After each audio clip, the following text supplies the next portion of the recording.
देवेंद्र फडणवीस होंगे महाराष्ट्र के अगले सीएम। बीजेपी विधायक दल की बैठक में नेता चुने गए हैं फडणवीस। आप देखिए, लगातार न्यूज 18 आपको ये खबर दिखा रहा था कि बीजेपी ने फाइनल कर दिया है नाम। देवेंद्र फडणवीस मुंबई महाराष्ट्र के नए सीएम बनेंगे। और वहीं दूसरी तरफ ये भी जानकारी निकलकर सामने आई कि 5 दिसंबर को शपथ ग्रहण समारोह होगा।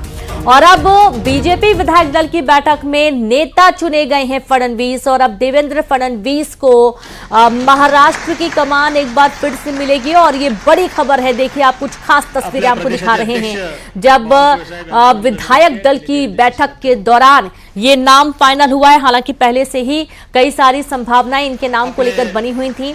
और अब देखा ये जा रहा है कि ये नाम फाइनल हो चुका है। और जल्द ही महाराष्ट्र में आप एक बार फिर से देवेंद्र फडणवीस के हाथ में महाराष्ट्र की कमान देखेंगे। महाराष्ट्रामध्ये गेल्या 2 महिन्यापासून सातत्यानं वेगवेगळ्या विषयावर कार्यरत असणारी आपली जी प्रदेशाध्यक्षांनी कोर कमिटी तयार केली होती, त्याची आज बैठकी झाली। त्या कोर कमिटीच्या सदस्यांना विनंती आहे की त्यांनी तो देखिए, फडणवीस महाराष्ट्र के अगले सीएम होंगे। बैठक विधायक दल की बैठक हुई और उसमें ये बड़ा फैसला, बड़ी जानकारी आपको दे रहे हैं। और विधायक दल की बैठक के दौरान ये जानकारी निकलकर सामने आई। हालांकि न्यूज 18 लगातार आपको खबर दिखा रहा था। और इस खबर पर एक तरीके से देखा जाए तो मुहर लगी है, क्योंकि सूत्रों के हवाले से पूरी जानकारी मिल रही थी कि देवेंद्र फडणवीस ही महाराष्ट्र की कमान संभालेंगे। और ये एक्सक्लूसिव तस्वीर इस वक्त आपकी टीवी स्क्रीन पर, जब उनको सम्मानित किया जा रहा है, उनको बधाइयां दी जा रही हैं। मौके पर आप देखिए कि निर्मला सीतारमण भी मौजूद है। जैसे कि कल ही हमने बताया था कि यहाँ पर पर्यवेक्षक नियुक्त किए गए हैं। और अब देवेंद्र फडणवीस के नाम को फाइनल किया गया है। और देवेंद्र फडणवीस अब महाराष्ट्र की कमान संभालेंगे। चौहान साहब, रविंद्र चौहान, संजय कुटे जी। तो लगातार जो सस्पेंस था वो अब खत्म हो चुका है।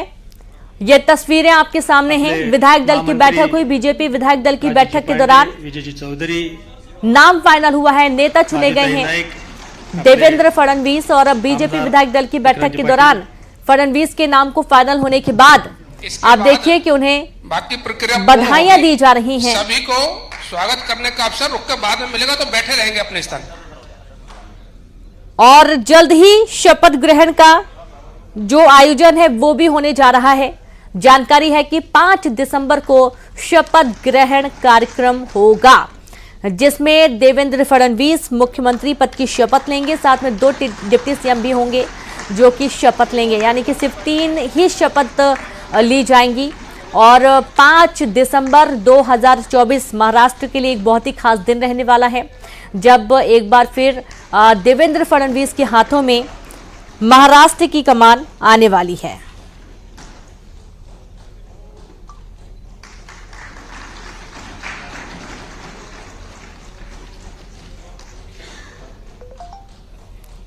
तो देवेंद्र फडणवीस ने जिस तरीके से पार्टी के लिए काम किया है, भारतीय जनता पार्टी विधायक दल की बैठक हुई और इस बैठक में उनके कार्यकाल को देखते हुए, उनके प्रत्येक पार्टी के साथ सामंजस्य को देखते हुए ये नाम फाइनल हुआ है। और देवेंद्र फडणवीस को विधायक दल का नेता चुन लिया गया है। कि वो स्वागत पर 2 शब्द कहे। तो महाराष्ट्र के नए मुख्यमंत्री के नाम की घोषणा को लेकर जो लगातार सस्पेंस बना हुआ था वो आज खत्म हुआ है। आप सबको मेरा नमस्कार। और शुरुआत में ही नवनिर्वाचित एमएलएगण सबको मेरा बधाई। वो देवेंद्र फडणवीस होंगे तो पूरे हॉल में नारेबाजी शुरू हो गई। तो देखिए, पूरे हॉल में देवेंद्र फडणवीस के नाम गूंज उठा। जैसा कि विवेक बता रहे हैं, हमारे सहयोगी विवेक गुप्ता इस वक्त जानकारी दे रहे हैं। और देखिए, यहाँ पर बधाइयां दी जा रही हैं। और बधाइयों के साथ ही साथ अभी निर्मला सीतारमण सभी को संबोधित कर रही हैं। पर्यवेक्षक के तौर पर उनको महाराष्ट्र की राजनीति में नियुक्त किया गया है।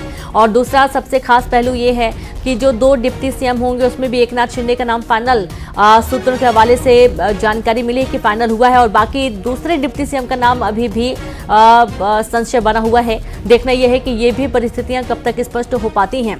फिलहाल अभी ये जानकारी सामने आई है कि इस चुनाव के दौरान महाराष्ट्र के 14 करोड़ जनता जनार्दन के डिसीजन पूरे भारत के लिए एक संदेश है। ये रेगुलर असेंबली इलेक्शन नहीं है। लोकसभा चुनाव के बाद महाराष्ट्र के इस चुनाव, इससे पहले हरियाणा का, इन दोनों से जनता के संदेश स्पष्ट है और महाराष्ट्र से ऐसे unexpected, unprecedented victory is a big message towards विकसित भारत। मैं मानती हूं कि जनता उनके अनुभव के अनुसार पिछले गठबंधन के सरकार जो कांग्रेस के नेतृत्व में चला, उसके वजह से महाराष्ट्र के पर्टिकुलरली और देश के लिए कितना अनसर्टनिटी और डेवलपमेंट के रास्ते में रुकावट पैदा हुआ, उससे जनता बहुत टायर्ड होकर के मन में उनको क्या चल रहा है हमारे महाराष्ट्र में, ऐसे भावना आकर के आज स्पष्ट निर्देश दिए हैं और उसको सही आगे लेके चलने के लिए आप सब उत्सुक हैं। और मैं ये जरूर संदेश देना चाहती हूं कि डबल इंजन के सरकार मोदी जी के नेतृत्व में महाराष्ट्र के लिए और महाराष्ट्र के भविष्य के लिए उत्साह से, उमंग से, और जैसे चुनाव पत्र में आपने घोषणा की है, उन सभी वायदों को पूरे करते हुए महाराष्ट्र को आगे लेके जाएंगे। ये तो स्पष्ट है। और अभी ये स्पष्ट है कि हम सब महाराष्ट्र का पिछले कांग्रेस के नेतृत्व में चलने वाली सरकार के द्वारा कितना नुकसान हुआ, उन सबको, जनता को याद दिला करके हम तेजी से काम करते आगे लेके जाना है। चाहे वो किसान के मामला हो, चाहे इंडस्ट्री का इन्वेस्टमेंट हो महाराष्ट्र में, चाहे हर रीजन का डेवलपमेंट हो महाराष्ट्र में, और प्रमुख बड़ा आज आर्टिफिशियल इंटेलिजेंस को उपयोग करते हुए हमारे ही युवा स्टार्टअप के रूप में इतना नए नए सोच के साथ सॉल्यूशंस दे रहे हैं भारत के इकोनॉमिक और आर्थिक व्यवस्था को सुधार करने के लिए। उन सब का इतना प्रोत्साहन महाराष्ट्र में मिलना चाहिए, मिल रही है, मगर और ज्यादा मिलना चाहिए। उनसे हमें स्पीडीली बहुत सारे काम को आगे ले चलना आसान होगा।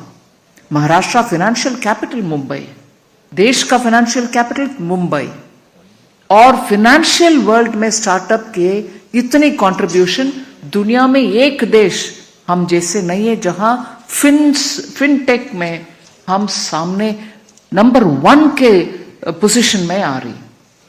सिंगापुर से जब हमारा बात होती है, वो हमारे फिनटेक के ऊपर इतना इम्प्रेस्ड है और मानते हैं कि फिनटेक के द्वारा